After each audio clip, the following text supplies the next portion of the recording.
अस्सलाम वालेकुम। कुर्बानी से पहले फ़्रिज बआसानी साफ़ करने के टिप्स। फ़्रिज जितनी जल्दी गंदा होता है उतना ही उसे साफ़ करना मुश्किल होता है। इन तरीक़ों पर अमल करके आप फ़्रिज घंटों में नहीं बल्कि मिनटों में साफ़ सुथरा कर सकते हैं और मेहनत भी ज़्यादा नहीं लगेगी। नंबर 1, फ़्रिज की बर्फ़। सबसे पहले फ़्रिज को बंद करके तार निकाल लें और सारी बर्फ़ पिघला लें।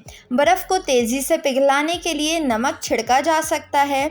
नंबर 2, दीवारें। दीवारों को साफ़ करने के लिए हाथ पर ग्लव्स या पुराना धुला हुआ कपड़ा लपेट लें। दीवार पर मौजूद धब्बों पर टूथपेस्ट डालें और साफ़ कर लें, तमाम गंदगी साफ़ हो जाएगी।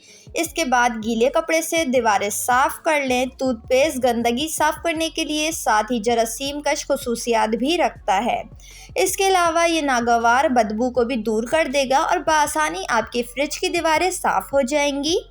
नंबर 3, फ़्रिज के नीचे वाला दराज। थोड़ा सा डिश वॉशिंग जेल को पानी में झाग बना लें, हल्के आंच से मिला लें। इसको दराज पर हर तरफ मलने से तमाम दाग धब्बे और मैल कुचैल साफ़ हो जाएगी और फिर पानी की मदद से दराज को धो लें। नंबर 4, किनारे का रबड़। चाहे कितनी मेहनत कर ली जाए, फ़्रिज के किनारे का रबड़ सही तरह से साफ़ नहीं हो पाता क्योंकि वो इतना पतला होता है, या तो सफाई का महलूल इसके अंदर तक पहुंचता नहीं या सही से निकल नहीं पाता है और अक्सर इस जगह छोटे कीड़े मकोड़े अपना घर बना लेते हैं। इसको साफ़ करने का बेहतरीन और आसान तरीका ये है कि किसी सिरिंज में थोड़ा सा लाल मिर्च पाउडर और टूथपेस्ट पाउडर और पानी मिलाकर हल कर लें और सिरिंज की मदद से अच्छी तरह रबड़ में डाल दें। फिर टूथब्रश से हल्के हाथों रबड़ को साफ़ कर लें।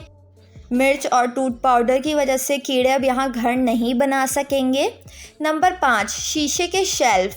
शीशे के शेल्फ़ साफ़ करने के लिए नारंगी या लीमू में चारकोल लगाएं और इसका रस शीशे पर टपका कर कपड़े से साफ़ कर लें। विटामिन सी और चारकोल तमाम जरासीम, गंदगी और बू का खात्मा कर देंगे। नंबर 6, बाहर की दीवार। बार बार खोलने और बंद करने की वजह से फ़्रिज की बाहर की बॉडी पर निशान पड़ जाते हैं। इसके लिए आधी बोतल माउथ वॉश में चंद बूंदे डिश वॉश के मिला लें और स्प्रे करके मोटे कपड़े से साफ़ कर लें। ये बआसानी साफ़ और चमकदार हो जाएगा।